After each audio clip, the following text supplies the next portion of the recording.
Greetings, my dear viewer. You're on the channel The Price of Cheating. The channel is for those who appreciate traditional family values and condemn adultery. So be sure to subscribe to the channel. Let's get started. As soon as I walked into the house, it was immediately clear that something was wrong. Harper stood awkwardly in the living room, nervously shifting from foot to foot, her hands tightly clasped together. 30 years of marriage had taught me to read her like an open book, and today her behavior was far from normal. She had returned from her dentist appointment a little earlier than I did, as usual. Usually, by the time I got home, Harper had already changed clothes and started preparing dinner. But today the kitchen was quiet. No smell of food, no signs of her usual evening routine. She was still in the same clothes she'd worn to work that morning. When her behavior changes, it's a sure sign that something is brewing. "Mason, we need to talk," she said, her voice tense with anxiety. I quietly sat down and gently responded, "Of course, dear."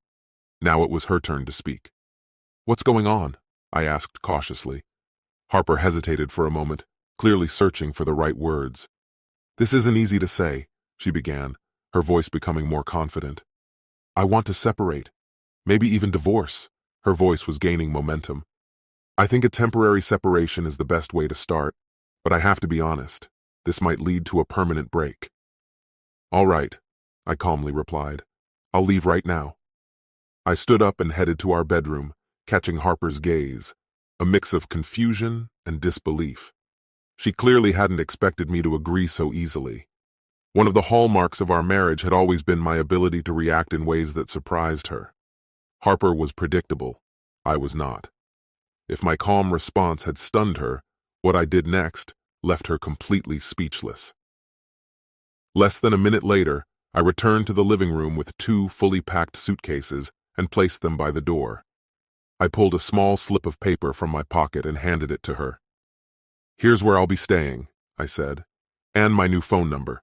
You can still reach me on my cell." I added one final condition. "There's just one thing you need to know. If you start seeing someone else, then we're done. This won't just be a separation. It'll be a divorce. But if you just need time to figure out your feelings, we can talk about coming back together when you've sorted it out. I won't tolerate being strung along while you explore other options only to return when it suits you." Before Harper could gather her thoughts, I pulled out my phone and dialed a number. "Hi, Isabella. It's Mason. How about dinner on Friday night?" I asked. Her response was immediate and playful. "You already know the answer. I'll be there, probably without underwear," she teased. Smiling, I ended the call, grabbed my suitcases, and headed for the door. Harper stood frozen, watching me calmly walk to the car. That evening, Isabella and I had a simple steak dinner, nothing fancy, but pleasant enough. Eventually, we ended up at my apartment, where she brought me to the height of pleasure, just as the phone on the nightstand rang. Still wrapped around me, Isabella answered it. "Hello?" she responded, slightly breathless. "Harper?" she asked with a smirk. "He's a little busy right now. I'll have him call you back later. Give him a little time to finish up. I think he'll be free in about half an hour, maybe longer if we're having a good time," she added with a laugh, then hung up. Turning to me, she started moving faster again, laughing. "Wow, I never thought talking to someone's wife while I'm with her husband could be so much fun." We climaxed together, and after catching my breath, I picked up the phone.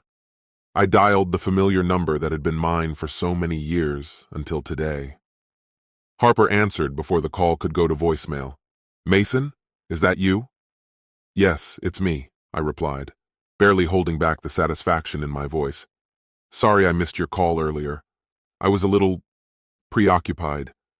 But now I'm free and calling you back." "Mason, what the hell is going on?" Harper's voice trembled, struggling to comprehend what was happening. "You had everything prepared in advance, bags packed, a new place ready, even before I mentioned the possibility of living apart. And then, when I tried to call to discuss everything, another woman answered your phone.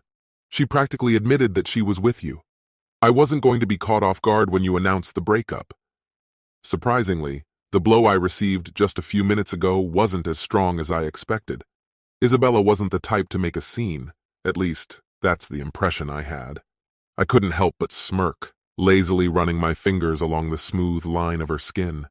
If this was crucial to deciding whether Harper and I could rebuild our relationship, maybe it was worth discussing.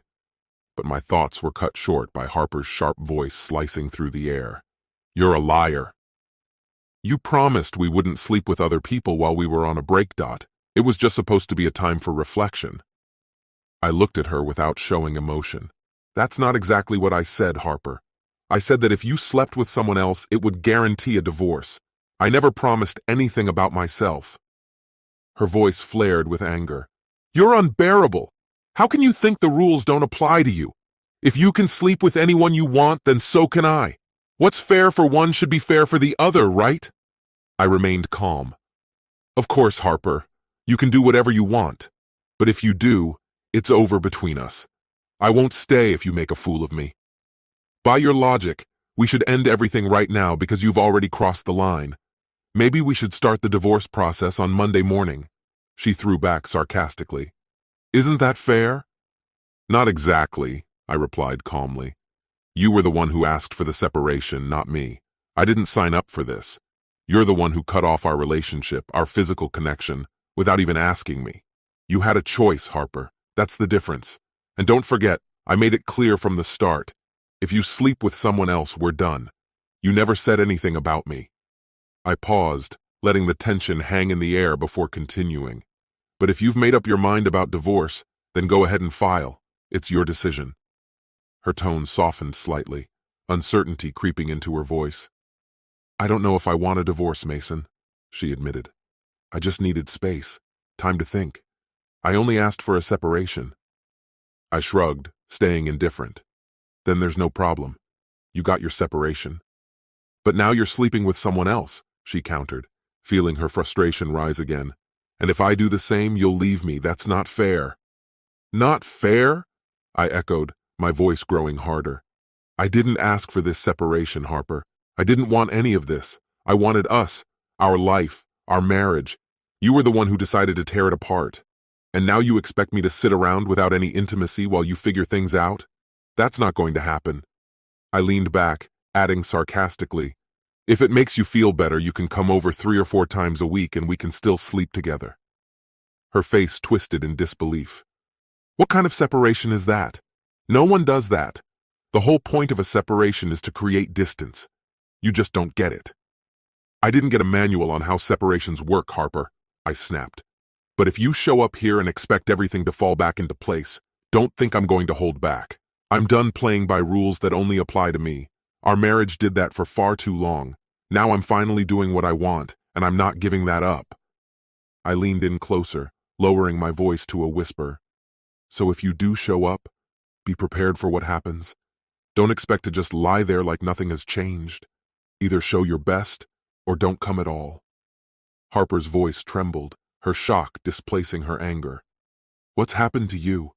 All I wanted was a little time to figure out if we could still save our relationship. And now, just a few hours later, you've become someone I no longer recognize. I can't shake the feeling that you've been deceiving me for years, acting in the shadows while I remained completely unaware. That's absurd. I have never betrayed you and never even thought about leaving. All I've ever done is try to find a way back to myself, and that path led me to another woman. We'll talk tomorrow," I said, abruptly ending the conversation. "Unbelievable." Isabella quietly laughed. "That conversation was surprisingly captivating. You really stood your ground against your wife? Did she just call me a scoundrel? I've always been cautious. It's been instinctual for me. It's what helped me avoid the pitfalls of life, unlike many others. But Harper, my wife, is the complete opposite. She rarely notices anything unless it's right in front of her." Harper was constantly talking about the new dentist at her clinic. This man, knee-deep in a divorce, described his soon-to-be ex-wife as deceitful and unfaithful, but to Harper, he was nothing less than a hero. Then suddenly, a few weeks ago, her endless chatter about him stopped. Every time I tried to bring him up, she dodged the topic. It was as if this man had just vanished without a trace. That sudden silence intrigued me far more than her endless conversations. So I took matters into my own hands. I tapped her phone, recorded her conversations, forwarded her emails to myself. I even hired a private detective. What I discovered was exactly what I suspected, a meticulously planned seduction. Dr. Smith, the charming dentist, had a clear plan to get close to Harper. His divorce? A repeat of what had happened at his previous workplace.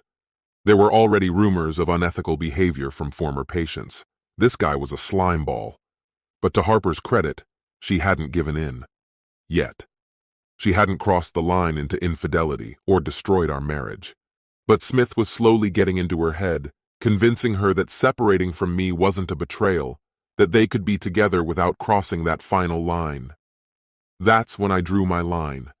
If she wanted to stay in this marriage, she would have to keep her hands, and his, to herself. Isabella had recently joined our office, and we immediately hit it off.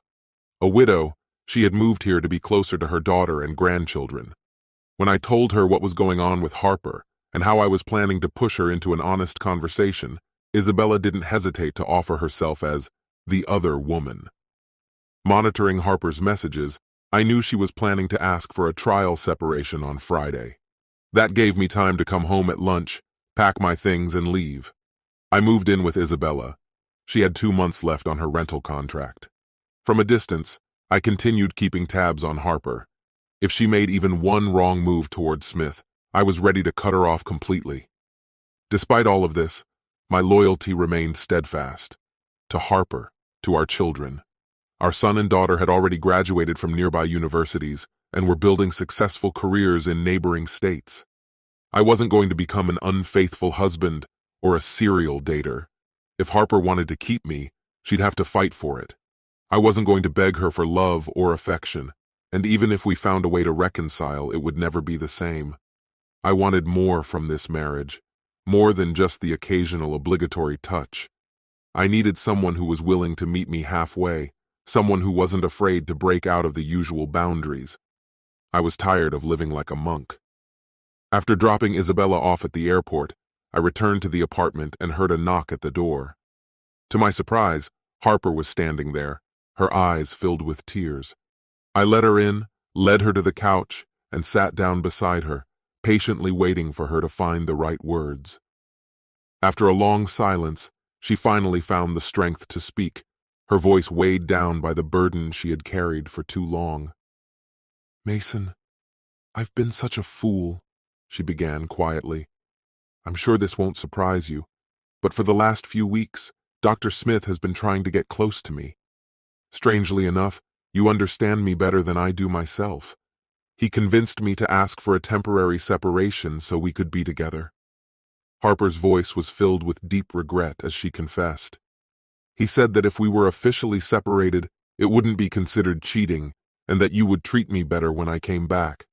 But I was completely wrong. You were ready to leave for good. Your bags were packed, you had a new place, and even someone else was already waiting for you." She paused, her voice trembling as she continued. "And I thought I had a clever plan. Now I can't even fully grasp what I was trying to do. I had been plotting for so long, but I should have realized that you were one step ahead. When I called you that Friday night and a woman answered, almost admitting she was with you, I nearly collapsed. And when you called back, everything became clear. You really were with her." Tears welled up in Harper's eyes as she struggled with her words. "It hurts so much, Mason. I've been replaying everything you said over and over in my mind all weekend. Slowly, I came to realize you were right. I was the one who wanted the separation, not you."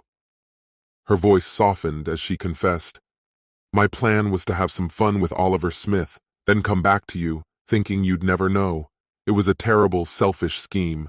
But you, Mason, you saw right through me from the start. You turned it all against me. Now you're the one who's been making love outside of our marriage without any guilt. If I had gone further and slept with Oliver, I would have ruined everything." She paused, reflecting on her actions before continuing. "After hours of self-pity, yelling at myself and wallowing in misery, it finally hit me. I understood what I'd been doing to us, what I had been doing to you, and I saw how quickly and decisively you acted in response to my selfish, thoughtless behavior. You won, Mason, and I deserved it. This morning I told Dr. Smith that he had crossed a line, she said, her voice more confident now. And what? You just turned him away and now you want me to act like nothing happened? I asked, disbelief clear in my voice. I'm just supposed to forget that you almost destroyed our marriage because of that scumbag? That you put me through hell because some guy wanted to sleep with you? Harper, you're a beautiful woman, and men will always be interested in you. Am I supposed to live in fear that this could happen again with the next one who pays you attention? No, Mason, that's not it, she whispered. And I wasn't the one who turned Smith away today. When he showed up at work, the police were already waiting for him in the parking lot. He was arrested. It turns out he's been accused of harassment. One of our patients, Mrs. Garcia, accused him of making advances on her while she was under anesthesia. And after that, other women started coming forward with similar accusations. He's a terrible person, Harper said with a bitter, grim smile. That's the man I almost destroyed everything for, Mason. I'm not surprised, Harper. I always had a feeling he was a predator, a man without morals. But now that he's gone, do you think we can just move on? I asked, the sharpness in my voice returning. No, Mason, she replied slowly, carefully choosing her words. I was hoping you would keep your promise, that you weren't lying when you made it. I've never lied to you, Harper, and I've always tried to keep my word. But what promise are you talking about? I asked, genuinely puzzled by her sudden change in tone. You said I could come to you 3 or 4 times a week. You said it would save you from having to convince other women to stay with you. Don't you remember? Harper asked, her eyes searching mine for acknowledgement. Yes, I remember now, I said, recalling that conversation. But I also said I wasn't going back to the way things were. I think I understand now, Mason, she whispered, her voice quiet but full of realization. Mason, help me understand better. Harper's voice softened as she spoke. I need you to promise me something in return. No more meetings with her, or with any other woman for that matter. By now, Isabella was likely high above the clouds and had no intention of coming back. As for me, no other woman even crossed my mind.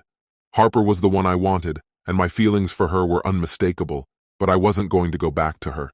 She was going to cheat on me, and I couldn't forgive that. Go to hell, Harper. You're a lying cheater. I can never trust you, and besides, I don't believe you didn't cheat on me with that doctor. Goodbye. I swear I didn't cheat on you, she said with conviction. I don't believe you. You made your choice. You wanted freedom and now you have it. Enjoy it. I ended the relationship and I was moving on, perhaps even with Isabella. This concludes the story. If you like it, then put your powerful like and subscribe to the channel.